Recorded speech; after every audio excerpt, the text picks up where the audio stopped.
Hello, people on Zoom. Sorry, I was yelling at everybody to sit down.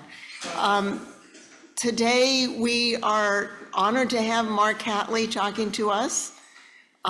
He is Judy and Guy Hatlie's son, and he's here visiting from where he lives in Tübingen, Germany, where he teaches at a gymnasium, which, as probably most of you know, is the German academic high school. And he's going to talk to us today on German perspectives on the war in Ukraine. And let me tell you that Mark has decided he loves talking to ADG even before he does it.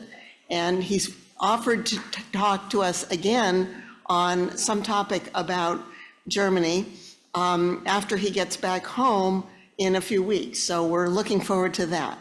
So Mark, take it away.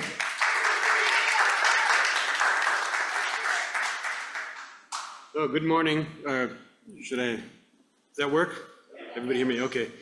Yeah, good morning. Thanks for coming. I've been told this is a big audience, a big crowd, so that's great. I have no idea how many people are online. I'm going to talk today about exactly what the title says. I'm not going to talk about the details of the Ukraine war. I don't know which tank division is in Zaporizhia or who's bombing who today. It's not going to be very current. It's going to be very much about historical perspectives. And I decided to do that primarily by looking at the German political party landscape and the perspectives that are filtered through them. But I'm going to start a little bit more locally. This is my high school a couple days after the war broke out. This young lady here is singing the John Lennon song, Imagine, that kind of peace anthem. That's the one side of it. On the other hand, though, they were also blasting over the loudspeakers the Ukrainian national anthem, and they were flying Ukrainian flags, and all the students are out in the quad, and there were some speeches about how we need peace and everything, but it was kind of a mix, right, of the peace side of it, but also siding with Ukraine quite clearly. The spirit of the country was siding with Ukraine. And I was just wondering, would this happen at Maricosta High School? I can't imagine it happening there, but on the other hand, this was also a big surprise. Flying any flag at all is revolutionary in Germany. They would never fly their own flag, they would never play their own national anthem, at least not at school. They would at a soccer game, but not at school. Here's downtown. There was a big demonstration. Lots of hundreds of people marching through town. It's not moving. There we go. Yeah. And then there was a meeting or a demonstration gathering with speeches. Stand with Ukraine. We need to take in refugees. Here it says peace. No Putin. No war. Putin, you're a failure. This is like 3 days after the war broke out. Okay. Less than a week. February of 2022. So this is less than a week later.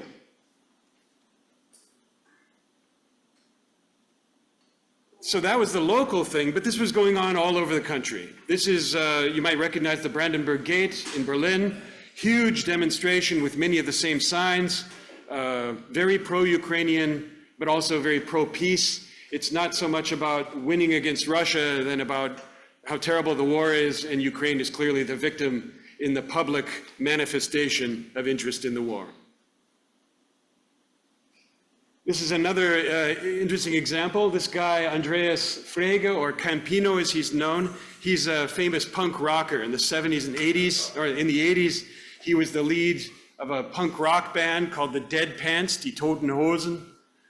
And he said he refused to do his military service when he was called up in 1983, and that was not terribly easy back then. Basically, all the men had to fight or had to join the Bundeswehr, but you could talk your way out of it or get a deferment or whatever for being sick or whatever.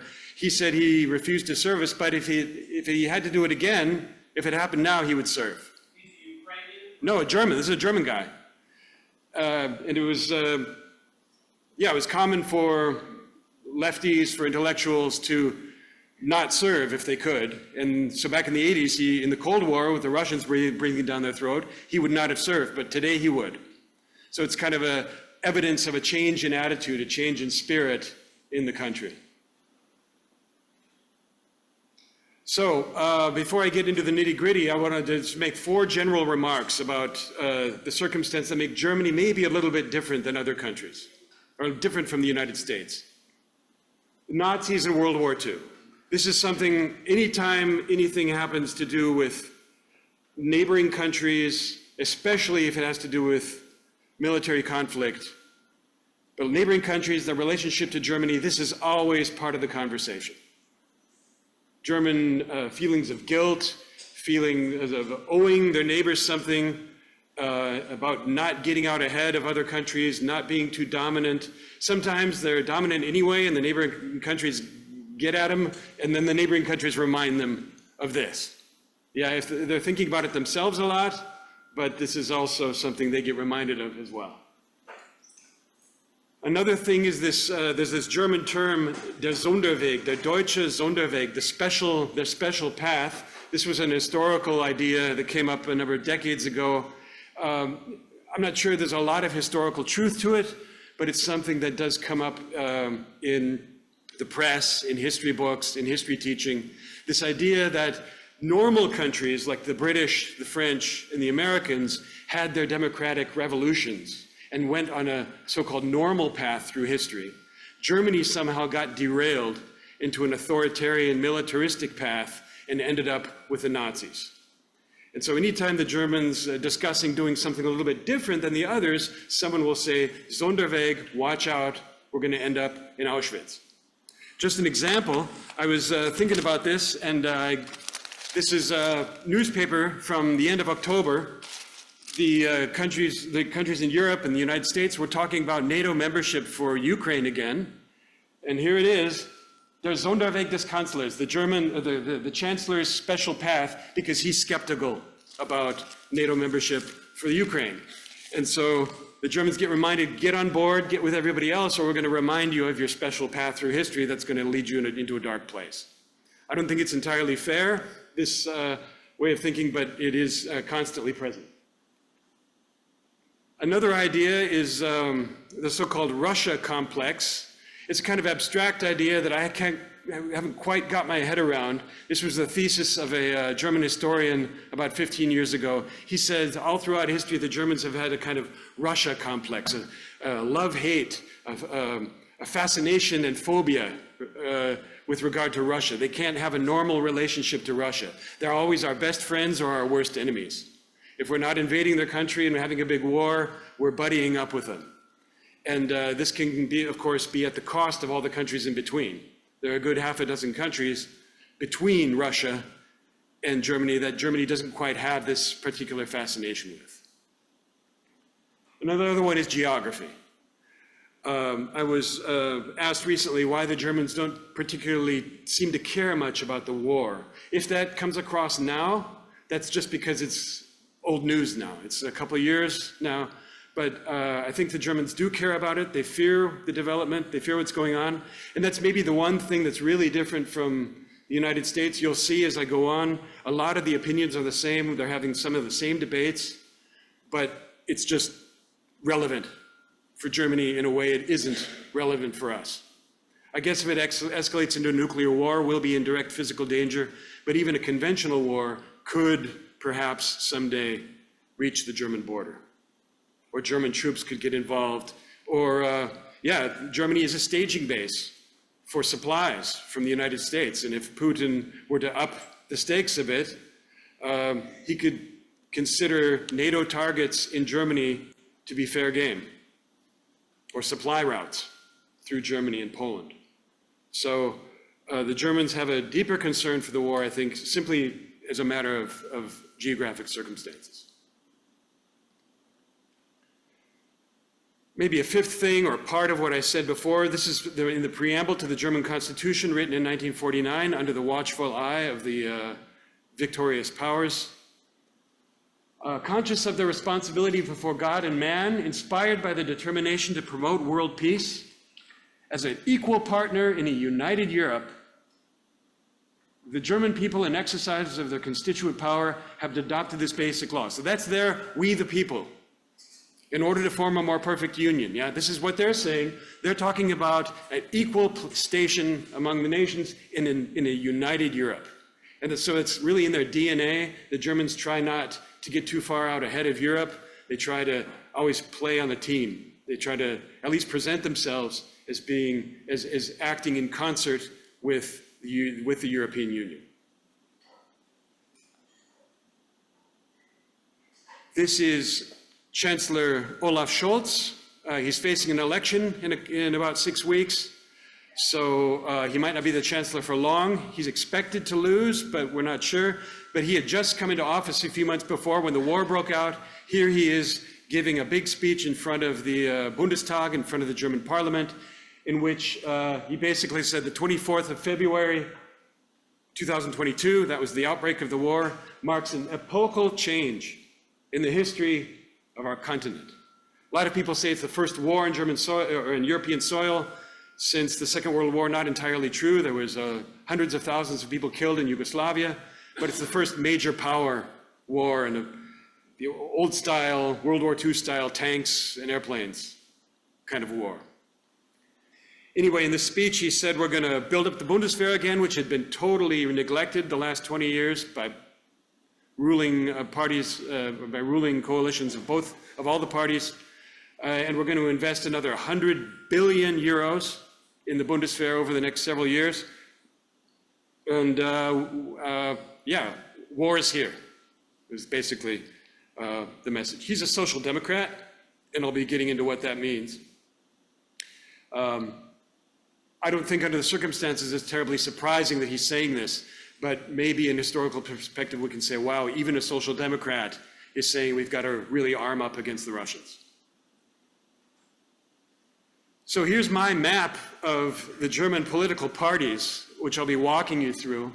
On the left, can I take this off and walk around? Or move? On the left, I've got the parties that were traditionally Western in their orientation, hawkish, skeptical of Russia, distrustful of Russia and the Soviet Union. On the right, the parties that are more traditionally want to see Germany as a Central European power, maybe neutral, maybe, yeah, I might want to put it back in. I hope it's flexible. Okay. More for a policy of rapprochement to the Soviet Union and Russia. So we've got the Social Democrats over here, the left-wing parties, the Greens and the liberals, the classical liberals, the free market, small government liberals, more in the middle. And then the Christian Democrats were the party of NATO, the party of confronting Russia. But under Merkel, they've moved this way. She made a lot of big steps towards Russia during her 16 years in power. And this is what happened after February of 22. All the countries moved, all the parties were moving in. The CDU, which had moved this way over under Merkel, was moved back. All the countries moving over here. The German left only moved into the middle, though, because they're totally against supporting the Ukraine with arms. They want the war to end. They condemn Russia, but they're not in favor of giving Ukraine much military support. So pretty much all the parties, all the old traditional parties have moved over to supporting Ukraine in one form or another. And then the alternative for Germany has moved in to take over this position, the pro-Russian position, or the rapprochement position. So this was the party landscape in Germany for decades. For 30 years, there were these three parties: the Christian Democrats, the Conservatives, the Liberals, and the Social Democrats. The Christian Democrats were formed right after the war, and they harkened back to a Weimar Republic party, and a party even before then, under the Kaiser in the 19th century. But they were newly formed as a Christian conservative party and not just a Catholic party after the war. And Yeah, third way conservatives, they don't quite match up with the Republicans. They have more socialist, social democrat elements in their program than the Republicans would have. And they became the dominant party for the first 20 years or so of Germany after Germany was founded as a new country. And basically, they were the core of German politics. And they were very much for the Western orientation in the Cold War. They said, they primarily this guy here, Konrad Adenauer, some of you might recognize him. He was the chancellor for the first 15, 16 years after 1949. And he led Western Germany into NATO. He said, reunification would be great. We'd love to have one Germany, but it's more important to take the piece of Germany we have, the three Western zones of Germany, and make a Western country out of Germany. That has to take priority over reunification. In the 80s and 90s, this was the Chancellor Kohl. I'm sure many of you remember him. He followed basically the same line. He was pro-NATO, pro-US, conservative, and followed Adenauer's lead in that sense. The other big chancellor was Chancellor Angela Merkel. Americans say Merkel. And she led Germany the last 16 years, pretty much up to the Russian, to shortly before the Russian invasion. And she changed policy. She went in for much more rapprochement with Russia. And she's from Eastern Germany, which I think might have played a role. She speaks Russian. She had gone to Moscow as a young woman. This is the classically liberal party, free market, small government, and they don't play much of a role in this whole question. They were sometimes in a coalition with the Social Democrats, sometimes a coalition with the conservatives.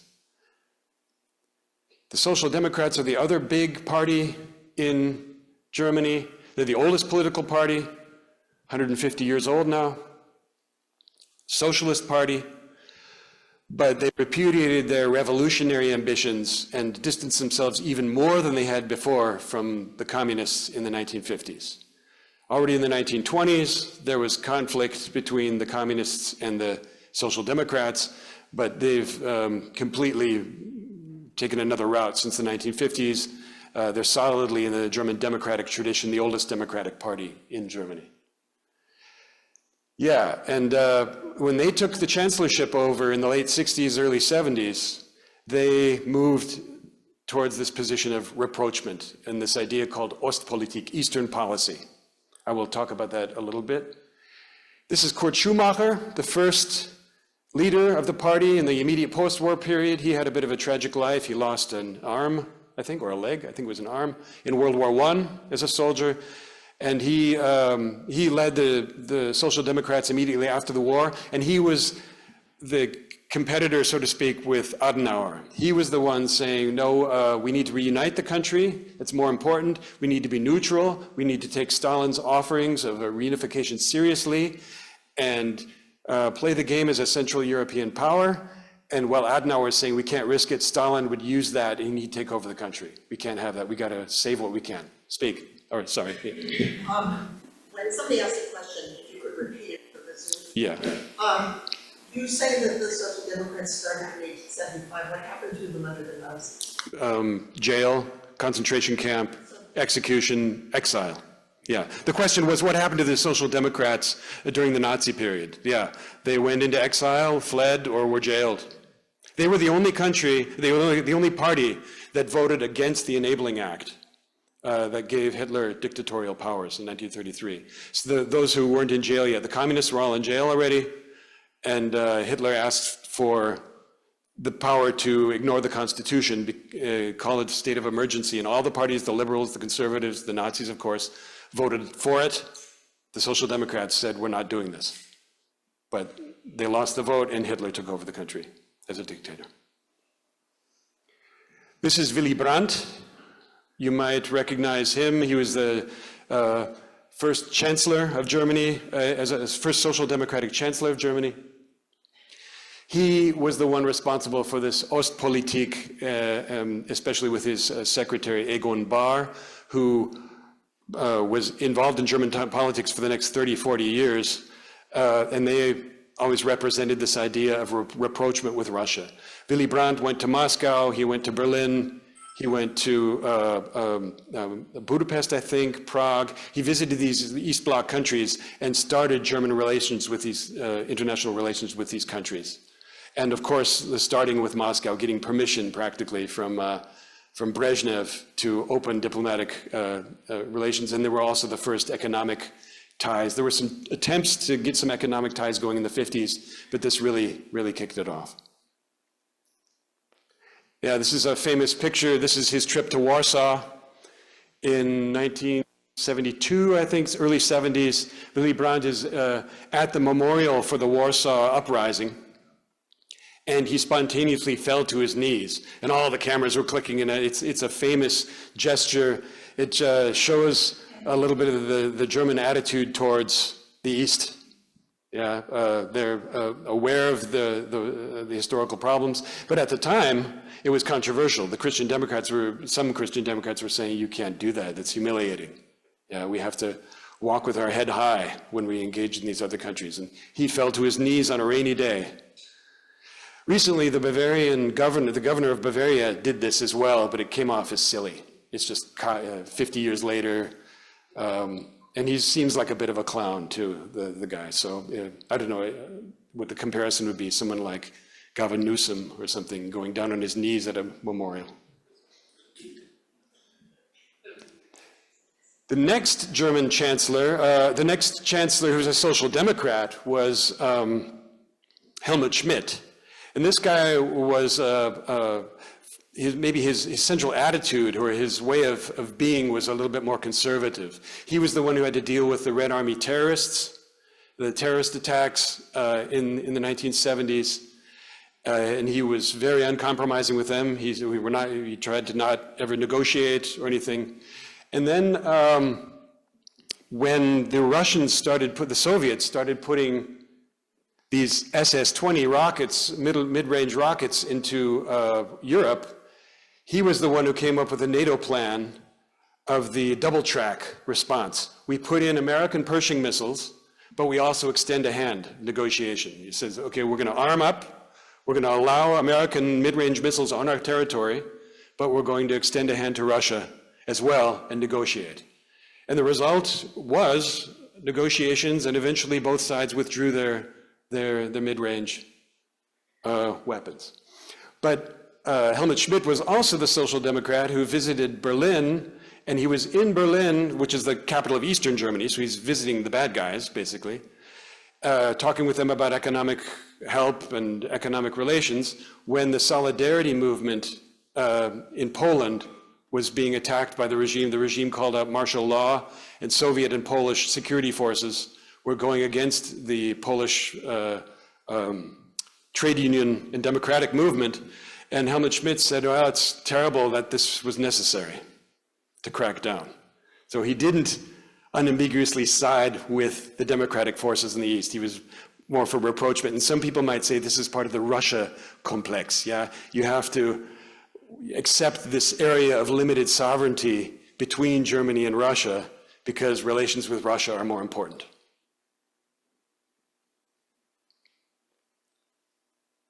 And the most recent social democratic chancellor was Gerhard Schröder, and he's basically gone all in for Russia. I'll talk about that later. Yeah, here he is, all in for Russia. Here's Gerhard Schröder. Different pictures. It's called a Männerfreundschaft, a friendship between men. They're real buddies. And this started very quickly after Gerhard Schröder became the chancellor in 1997 or 1998. Why don't I know that year? One of those 2 years.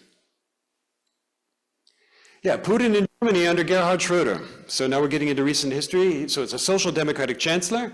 This is Putin speaking in front of the German parliament. Yeah, 1999, the Social Democrats are in power in Germany. Putin is new, he's kind of weak, he's unknown, but he immediately gains popularity in Russia by winning the war in Chechnya, by cracking down on the Chechen independence and winning a war that Yeltsin had lost a few years before. In 2001, then a few days after 9/11, which was complete coincidence, the speech had nothing to do with the terrorist attacks, but a couple days later, he gave a big speech in the German parliament in which he called up all these memories from the Russia complex. Yeah, Prussia and Germany used to be great friends. We fought together against Napoleon. We had the Holy Alliance in the early 19th century with Prussia and Austria and Russia keeping order and security in Europe. Katharina the Great came from Germany, from Saxony, Saxon-Anhalt, and she was an enlightened ruler and shows how Western, and he came off as this really post-Peter the Great Western Russian leader and represented this Western Russia that all the Germans they ate it up, and there was a standing ovation in the parliament. And he called for a special relationship with Germany, a privileged relationship. So that was a big deal. And you can see here's Schroeder sitting in front. There's a member of the Green Party who is in the coalition. Here are other members of the government over here. And he speaks fluent German, by the way. His German is awesome. He's got an accent, but most of us do. And but he was a KGB officer in Dresden before the war, before the fall of the wall. Yeah, in 2003, the Germans supported the war on terror. They sent troops to Afghanistan. They were one of the first to go in. Under a social democratic and green government, they were sending troops abroad. It was kind of ironic. The Greens were founded as a pacifist party, and they were hardly in power, and they bombed Yugoslavia. And then a year or two later, they supported the NATO, or the American invasion of Afghanistan, but they did not support Iraq. There was a coalition of European countries, primarily led by France and Germany, who said, we're not doing this. This is illegal and criminal. And that kind of soured relationships with the United States. At the same time, Rumsfeld was saying, old Europe, new Europe, yeah, the Eastern Europeans, the Latvians and the Romanians, they're our Europe. They like us. This old Europe, the old NATO Europe, they're not our friends anymore. And so that kind of put distance between Germany and its old Western orientation and opened up a channel to form a closer friendship with Russia, because Russia was also opposed to the invasion of Iraq. Yeah, in the early 2000s, the Baltics joined NATO. The Russians don't like that. But there was no open opposition, there was no military attempt to stop it or anything. It's just Russia was still too weak. The Orange Revolution in Ukraine brought a more pro-Western government into Ukraine, but Ukraine is still a struggling country economically and lots of political corruption. But that also made the Russians, made Putin fairly angry about that. Yeah, and then Nord Stream 1, the oil pipeline, was agreed the last day in office. Gerhard Schröder signed off on it. It was already under planning since the late 90s, but he signed off on it in his last day in office to get an oil or gas pipeline from Russia directly to Germany, bypassing Ukraine, bypassing the Baltic countries, which made them angry. They liked collecting the fees for and so yeah, again, a direct relationship with Russia, but also making Germany energy dependent on Russia, which is still a problem today. Question? Yes, a question. The German understanding of who did the attack on the Nord Stream pipeline? I don't think there is a German understanding. It's as debated there as it is here. The question was, what's the German understanding of the who destroyed the pipeline, who blew up the pipeline, the Nord Stream pipeline? I guess the most recent information is that it was Ukraine, but I have a few people I talk with, friends, acquaintances, colleagues, who are over on the German right, so very pro-Russia, and they think it was obviously the United States. So the truth you see depends on the glasses you wear, I guess. Yeah, Nord Stream 1, she carried, now we're into the era of Angela Merkel. And yeah, she carried on with the Nord Stream project. 2 2006, Putin gave a speech in which, and he's now famously quoted as having said the greatest catastrophe of the 20th century was the collapse of the Soviet Union. And so it's kind of announcing to the world, we're repudiating our repudiation of the Soviet Union, and we want our empire back. Then in 2007, at the annual Munich Security Conference, he gave a speech in which he basically aggressively announced the return of Russia to world politics. He said, we're going to step up for our interests, we're arming up, and we don't want any more NATO expansion, and we're back in the game. When I was in Russia in the early 2000s for the last time, one time in 2000, I was there for the 55th anniversary of the victory over Germany, and the military parade was really small because the military was weak, the economy was weak and everything, but now under Putin, they're arming up, they're getting energy dollars into their economy, and yeah, here he pretty much announced we're back to confrontation. At the 2008 NATO summit, there was some waffling now by the West, led by Germany and France. There was a general consensus that NATO should invite Georgia, the country of Georgia, not the state where they play golf, and Georgia and Ukraine into NATO, and Germany and France said no, they should have a perspective for joining someday. We'll do that, but they can't join now. And later critics have said that was the big mistake. That was where Germany takes a big part of the blame for what happens later, because they basically signaled to Russia, Ukraine's going to be in NATO someday, move now.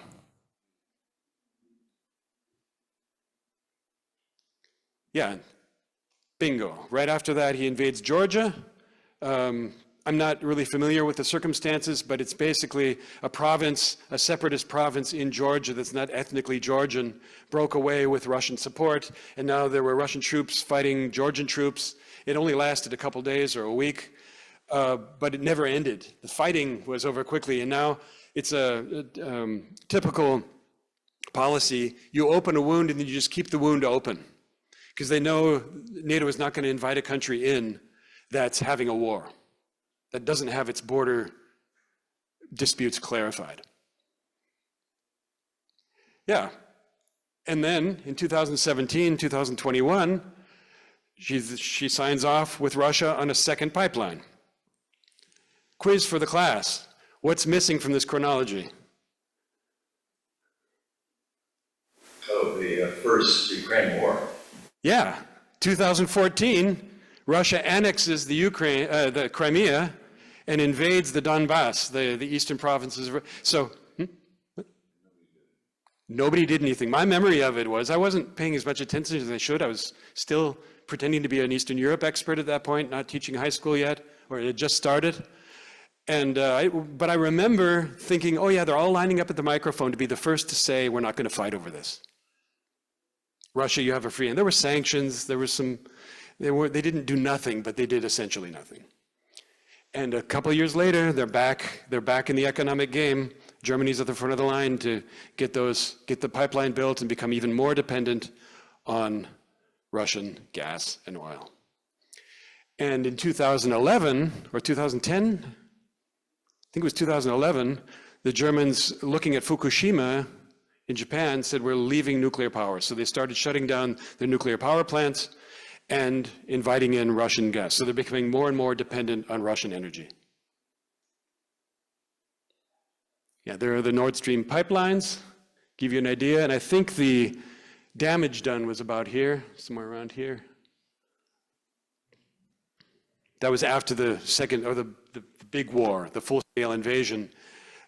They never finished Nord Stream 2. It was basically built, but the final approval hadn't been signed, and then the war broke out. And then they just stopped it. And then it got blown up by somebody. Yeah, here, just as a reminder, here, Georgia and Ukraine. Here's Russia.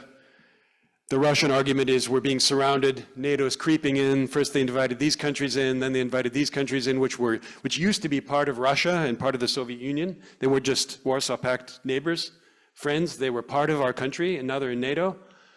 Yeah, now they want to do, they're taking us they're surrounding us. Going back a little bit in time, here are our political parties. I would mention the Greens. In 1980, the Greens joined, were founded, and a couple years later, they joined the German Parliament. It formed in 1980. It's a mix of anti-nuclear power, environmentalist, pacifist, and Eastern German civil rights groups joined later in the 1990s or 1989. And now they're also the climate party. All the parties are pretty much, except the far right, are on board with the climate measures being taken, but it's always got the handwriting of the Greens on it. Yeah, they were in power during the Putin ascendancy, but as the junior partner in the coalition. So the chancellor was Social Democrat, but the foreign minister, the vice chancellor, was this guy, Joschka Fischer. I have a question? For the Christian Democratic Party, how do you define Christian? Are they Catholics or are they Methodists? Okay, the question is about the Christian Democratic Party. How Christian are they, or what's Christian about them? Well, in the Weimar Republic, there was the Centrum Party. It was a Catholic party, explicitly Catholic. And then they were refounded after the wars, the Christian Democrats. And in the 50s, 60s, and 70s, this was a more important part of their message. They would often refer to their Christian values, their Christian roots, but they were very careful to not be the Catholic Party. Adenauer was a Catholic, Helmut Kohl was a Catholic, but they always made sure that the people at the top of the ticket, or the main leaders in the party, were also Protestant. And Merkel herself was the daughter of a pastor in Eastern Germany. The church was not entirely prohibited. You could go to church. And she sometimes would refer to that a little bit, but as far as I can tell, maybe my German audience will disagree, I think that's kind of out of politics now. They don't argue that way anymore, as far as I can tell. And here's one of the more prominent Greens today, Annalena Baerbock. She's the foreign minister. So she's the one dealing with Russia. And as far as I can tell, she's a bit of a hard cookie. You know, she'll talk back to Lavrov, that deep-voiced Russian foreign minister. Yeah, and she's peep, peep, peep, but I heard there was a conference once in Indonesia where he left because she was going to speak. He didn't want to deal with it. I don't know how true that is, but yeah, the Greens, I put them in the middle of that diagram before. They haven't been living up to their pacifist tradition from the 1970s when they were a left-wing peace movement. Yeah, then in 1990, another party joins, Die Linke. They're the former German Communist Party, formed in 1946 by a forceful unification of the Social Democrats and the Communists in Eastern Germany. The Social Democrats in the West stayed out of that. And then reformed after the fall of the wall as the Party of Democratic Socialism, and then they reformed again in 2007 under the name The Left, Die Linke. Which is kind of weird then in German language, because when you talk about Die Linke, you have to be clear if you're talking about leftists in general or this party. Socialist, very socialist, and pacifist. And they've stuck to that line. Recently, just this past year, one of the prominent members of the Linke party, Sarah Wagenknecht, she used to be an activist in the Eastern German youth movement in her younger days, so she was hardcore, but she's very charismatic, very intelligent, very articulate, always on talk shows, making a very strong case for her position. She broke from the left recently and formed a new party, humbly called the Sarah Wagenknecht Alliance. When wondering what they're going to do with that name after she fades from the scene, at some point she'll retire or die or something will happen, and what will they do? They'll probably try to keep the abbreviation, the SWNACH, No, the BSW it's called, the Bündnis Sarah Wagenknecht, maybe the Bund for Sozial something, I don't know, but anyway, that shows some confidence, I think. Just call your party. Yeah, then in 2013, we got a new party, the Alternative for Germany. Angela Merkel had been in the habit of saying that what she's doing has to be done, there is no alternative.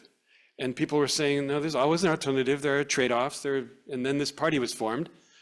At first, they were just against the euro, because there were some policies going on with common debts, paying off common debts and saving companies, saving the currency. And Germany was all in on that. And these German professors, some of the economists and things were, you can't do this. This is a violation of the European treaties, or it's bad for Germany, or whatever the arguments were. They formed around that argument. Then later, they became critical of the EU in general. And then in 2015, with a mass wave of immigrants from Syria and Iraq, they went all in on that, and they've become more and more radical. Their party program is still within the German democratic tradition. I haven't done my homework on this, but I suspect it's similar to what the Christian Democrats would have been saying in 1985. Yeah?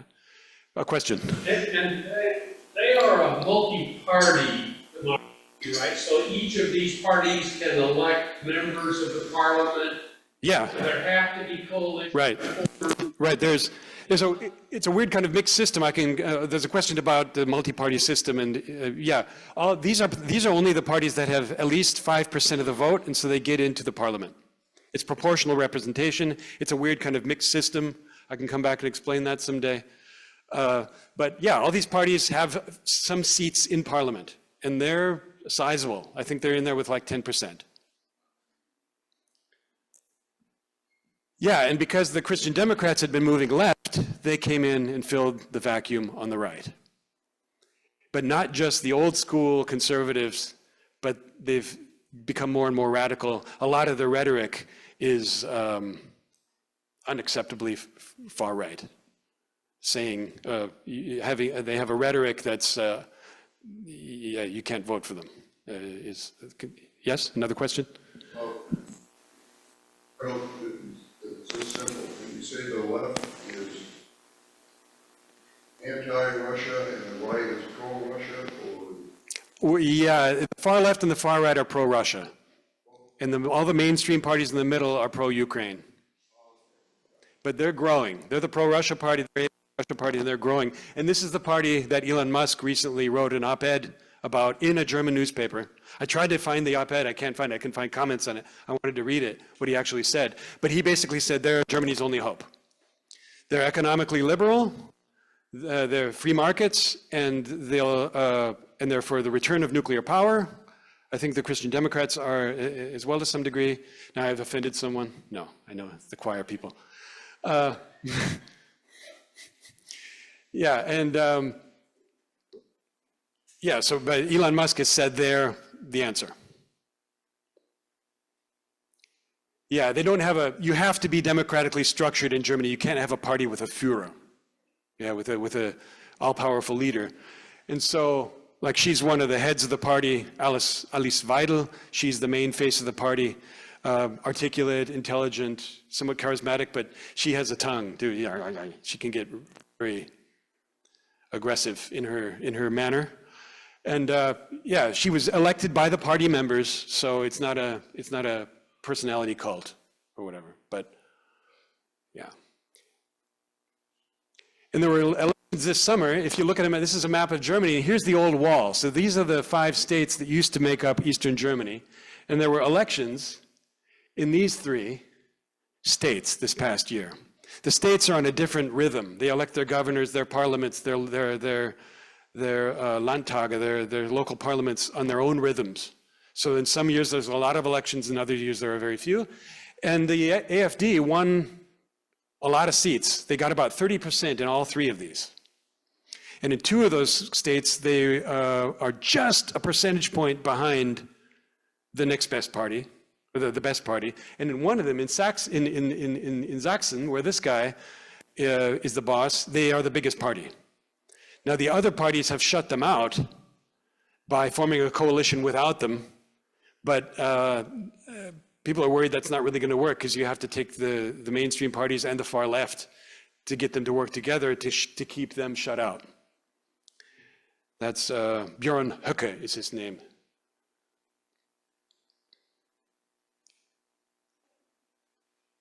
So I'll just summarize maybe some of the reasons why some Germans support Russia. And you'll find this across the political spectrum, with some people, but especially on the far right and on the far left, and maybe some substantial portion of the Social Democrats, going back to this tradition of kneeling at the Warsaw Memorial, extending a hand of rapprochement to Russia, Kurt Schumacher wanting to be neutral and not join NATO, that kind of thing. Propaganda and lobbyists, the Russians are all in on interfering with elections and media and all of that. The Germans have prohibited Russian television, which as a kind of free speech liberal, I think everybody should be able to talk, but they've clamped down on this, but there are all kinds of ways, of course, these days to get the information across. And we've got the same kind of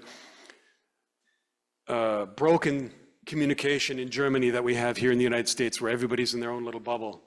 And so people are consuming a lot of Russian news, including a lot of lies and propaganda, and ignoring the evil mainstream media. And so that's just part of it. But Russia is also considered an important strategic partner and trade partner. Yeah, we rely on their gas. We want peace in Europe.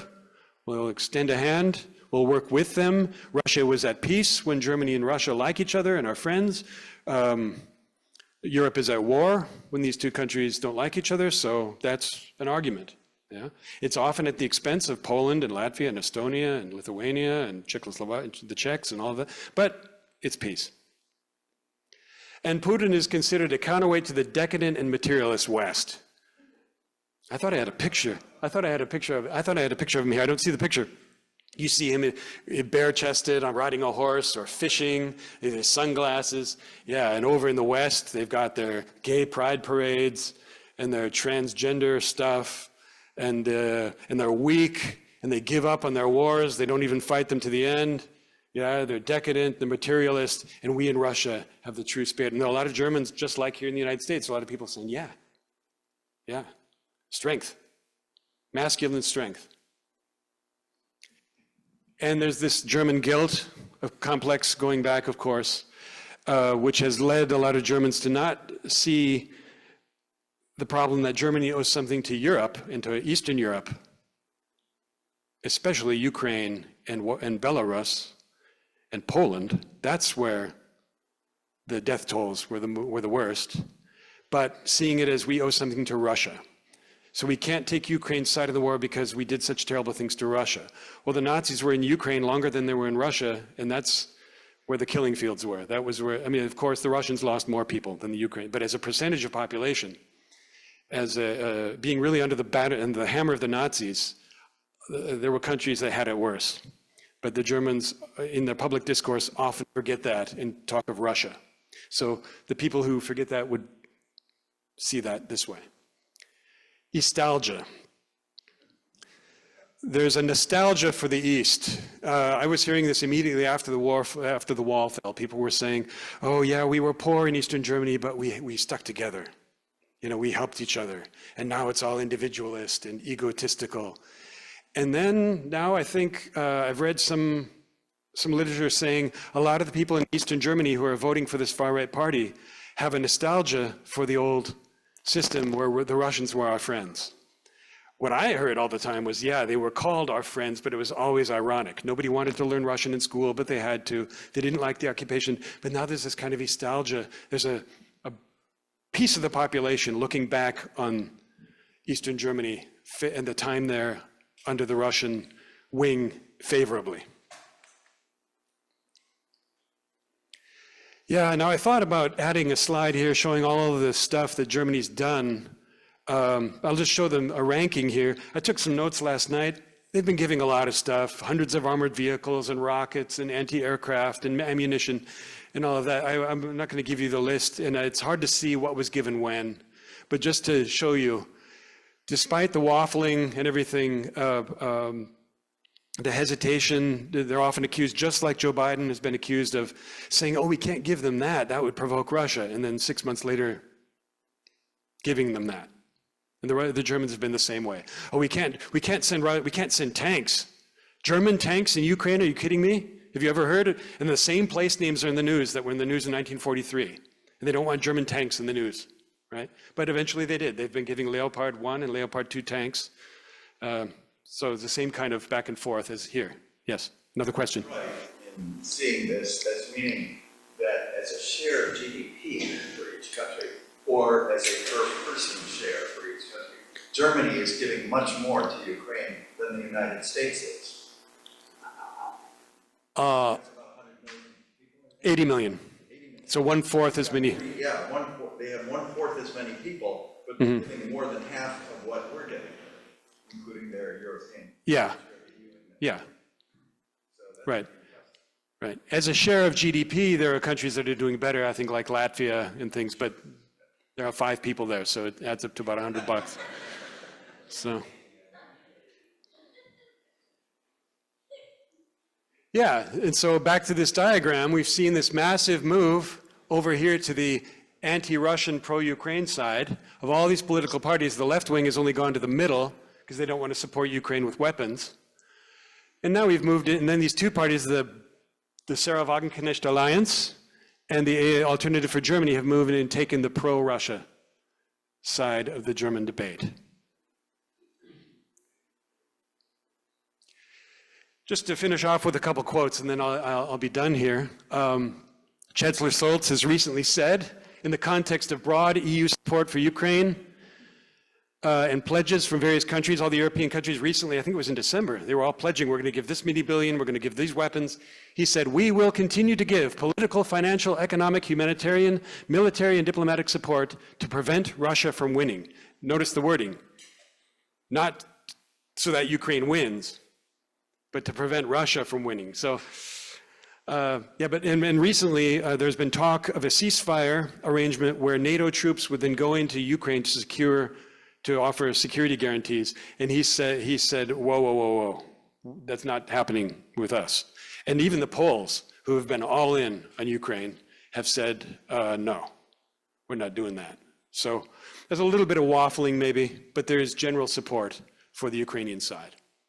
The opposition leader, Friedrich Merz, I guess you guys would say Merz or something. Friedrich Merz, I don't have a picture of him. He was, as the opposition leader this summer, I think it was, he said, in order for there to be peace and security in Europe and in Germany, Ukraine must win the war. And the Bundeswehr, the German armed forces, has to become Europe's best armed force again. I think he said NATO's best force again, but he can't have meant that. The Bundeswehr was never bigger and stronger than the United States military. But he's basically saying we need to up our game, we need to fulfill our NATO obligations, and Ukraine has to win this war. Now that the election is on, you probably have all heard, or maybe you've heard, in February there will be a new election. And now he's a candidate. And now I've forgotten if this is a quote from him or if it's in the CDU party program. He said, we support Ukraine with all necessary diplomatic, financial, and humanitarian measures, and that's where the all necessary stops, as well as with deliveries of military weapons. So it's kind of waffling, kind of taking it back. We'll help all the diplomatic support they need, all the humanitarian support they need. Weapons, yeah, we'll give them some weapons. So that's the Christian Democrats and the Social Democrats, the two main centrist parties, both kind of in the middle. So, things to note, takeaways on German perspectives on the Ukraine war. German leaders are presently a bit indecisive, like I've just shown. And that's kind of my impression from discussions. Nobody wants a war with Russia. Nobody wants to escalate. The far right is very fearful of a nuclear war. They keep saying Biden's going to provoke a nuclear war. Scholz is going to provoke a nuclear war. But yeah, there's kind of a somewhere in the middle is the main opinion, but favoring Ukraine. There were some German political errors over the course of the last 20 years that have made the problem worse.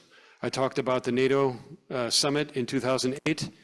which some people see as inviting Russia into Ukraine. I've talked about the energy dependence of Russia. Those are some political mistakes Germany has made, and they're widely recognized in Germany now as having been mistakes, at least the energy dependence part. What do you do with that? That's where the argument starts. Some people say we need to go back into nuclear power. Others say we need to compromise with Russia and go back to getting their gas. Other people say, no, we need more wind turbines and solar power to become independent. Yeah, and there was this left-right switcheroo I talked about where where Merkel came over to the left and then all the parties went back to the right. Switcheroo, by the way, is a term of art in political science.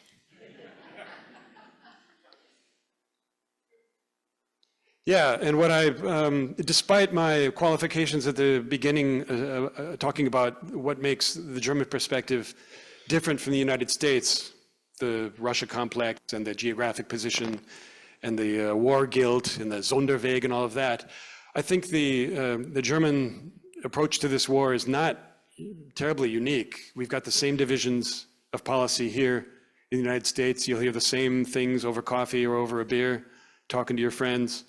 The same spectrum of opinions. It's just that they have a party system that maybe allows more political visibility for a variety of positions. Our parties are more broad coalitions. You can kind of see it here, though, too. Yeah, I'm open for questions. Yeah, it looks like I've spoke for almost an hour, but yeah. Okay, we got some questions right here. There are 7 political parties. 6 currently in Parliament. There are dozens, but they don't. The German Constitution requires. He's asking how many parties there are in Germany.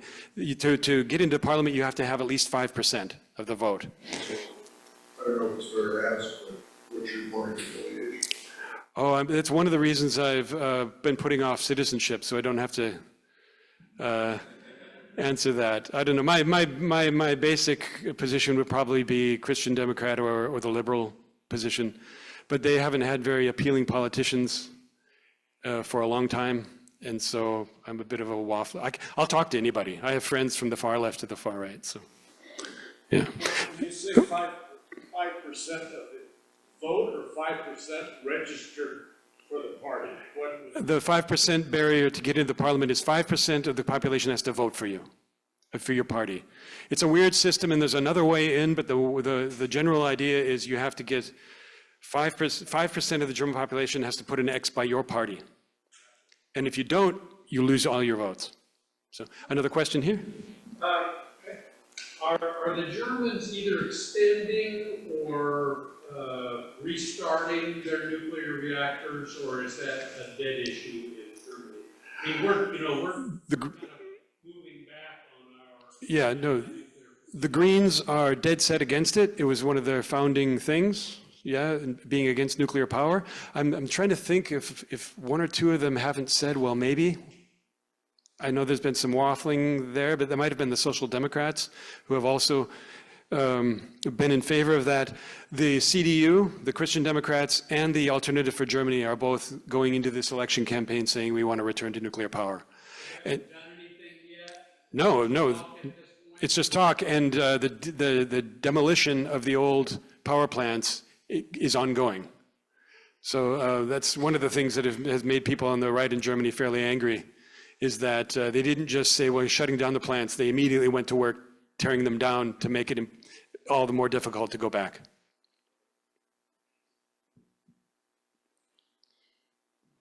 Any more questions? Or karaoke maybe a little bit? No. I moved to Germany in 1988, right after college. Yeah. Another question? This may be naive, but at the time of the dissolution of the Soviet Union, everyone was very concerned about nuclear proliferation. Yeah. And everybody agreed to force all those peripheral countries to give up their nukes. Yeah.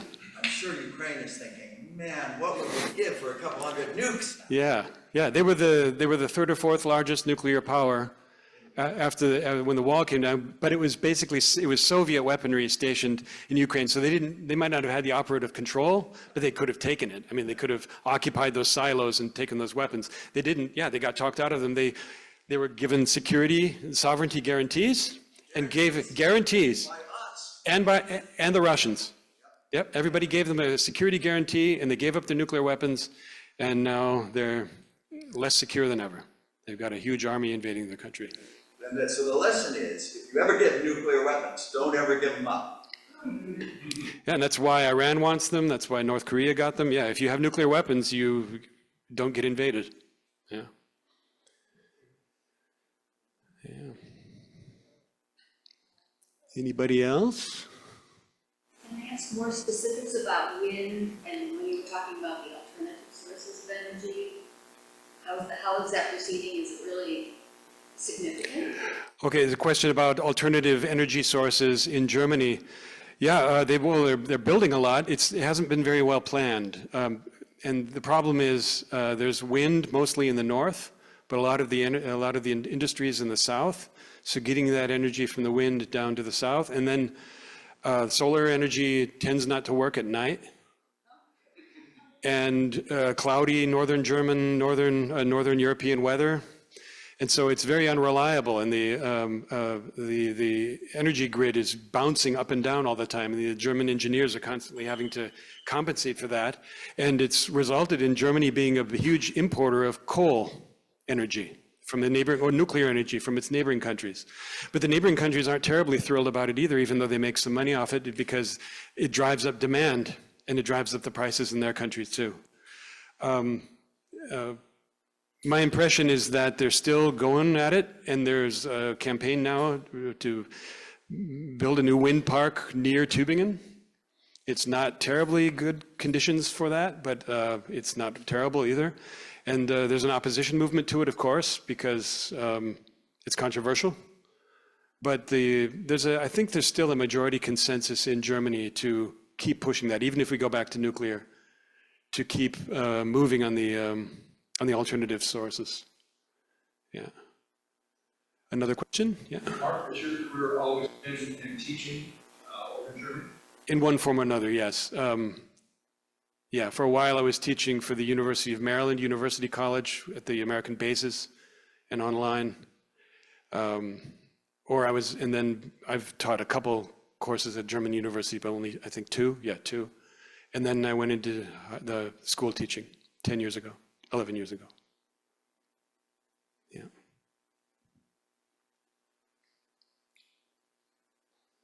Another question in the back. I don't know if you'll be able to hear me, but, and I don't even know exactly how to ask this, but as far as like the Jews and the remnants and everything that's happened, have the Jews solidified as like a political, segment or whatever, and which party would represent them? The question is about the recovery of the Jewish population in Germany, the Jewish community, and their political role. There are hardly any. Well, there were 500,000 Jews in Germany before the war. Most of them escaped, and most of the rest were killed, and there are 90,000 there now. Tübingen had a small Jewish congregation until a few years ago, and then they closed. I'm not sure what's going on with that. But yeah, I thought about this recently. I have one student who said he could get the Israeli citizenship because his grandfather was Jewish. I thought it worked through the mother's line, but whatever. And that's the only example I can think of anybody I know who's a Jew over there. I was part of the Arab-American dialogue for a while, and some Jewish foreign exchange students, some Israeli and American Jewish foreign exchange students showed up for that, but they weren't in my circle of friends. So it's hard to say. I'm not in a community where there's a synagogue or anything like that. As far as their political role, there will be a representative of the Jewish organization. There's an organization that represents the Jewish communities in Germany occasionally on the talk shows. And maybe my German audience knows this better. They oppose the far right. And other than that, though, I think they're across the spectrum. There are two Jewish German language newspapers I see on the stand sometimes. One of them is mainstream, the other is more conservative. Maybe even, they talk a lot like the AFD, but without being anti-Semitic, obviously. Yeah. Does Germany have any immigration policies? I wish they did. No, but the policy has been very open, especially in 2015 when the Treks were crossing the Balkans. Merkel basically said, yeah, we can do this. We need to extend a welcoming hand. And for a while, the migrants were very present in the German, they were living in gymnasiums and community halls and things. That's kind of been taken care of now. But no, there's still a lot of immigration into the country, and mostly from Africa and the Arab world.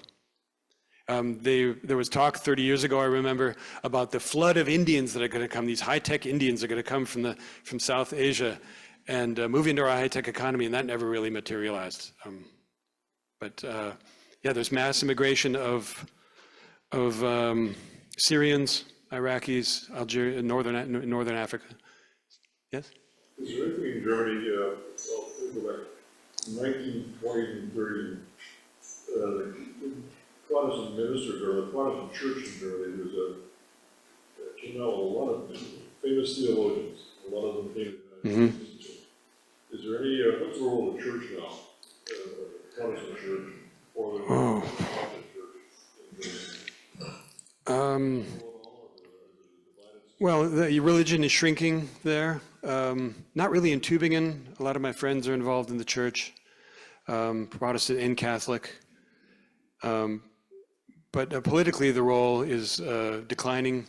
Generally, it's declining. Yeah, in Tübingen, where I live, it's still kind of a thing because they have a famous theology faculty. And there's, I bet more people are churched there than in other places. You might have heard of Hans Küng. He taught in Tübingen for decades. He's kind of the face of Tübingen for a lot of people for a long time. Protestant theologian. Oh no, Catholic. Yeah, yeah. All the issues of stereotyping, but I've always thought of the Germans as having a very high respect for education. And how do you consider the country rates throughout the world well educated? The question is about the quality of and the status of German education. Well, we're always getting these alarms and these alarmed reactions to the German performance on comparative tests. There are comparisons with other countries, and every time the results come out, they say, well, we have to be more like Finland, where everything is just wonderful. Yeah, it's hard to say.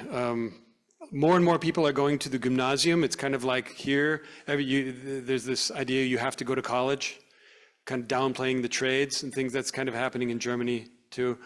I think it's an unfortunate development, but yeah, it's happening there too. I think all the people who know a trade are going to be cleaning up in 10, 20 years.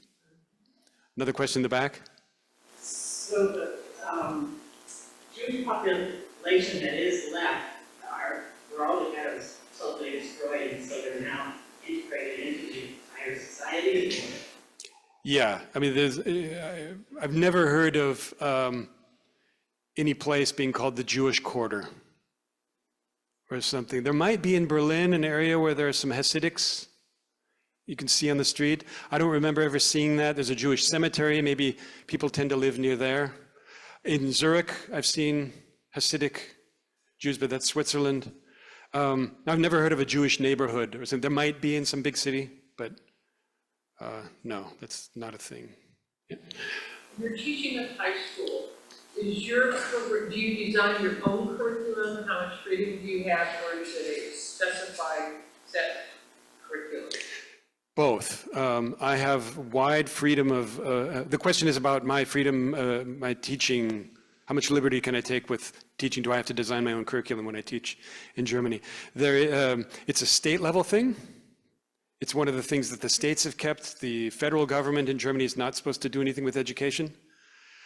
And so in Stuttgart, which is the capital of the state I live in, they make the decisions about what's in the curriculum, and that gets handed down and we have to teach that. but it's a fairly loose thing. What I have to do in a particular subject, I teach several subjects, which is typical for there. It's described on only a couple pages. So you have to teach about the Weimar Republic, and you have to teach about Germany's struggle between democracy and dictatorship from 1870 to 19 whatever. And then the books they give you are based on that. But I have some freedom. For a while, for example, just to give you an example, the curriculum only mentioned Homer, the Greek poet, as like one column on one page of a book, because the unit was supposed to be about the idea of Europe throughout history. That was the 10th grade history. And so I'd spent 5 weeks teaching the Iliad. There's your half page. Yeah, I just did. And I've done, or like how we teach human rights, 10th grade political science now, a lot of it is about human rights. And there's stuff in the book that I use, but there's also other stuff I do. And it's funny, I've heard a teacher over here once told me, in America, there are a lot of CYA topics. Cover your ass. Yeah, you don't want angry parents or whatever.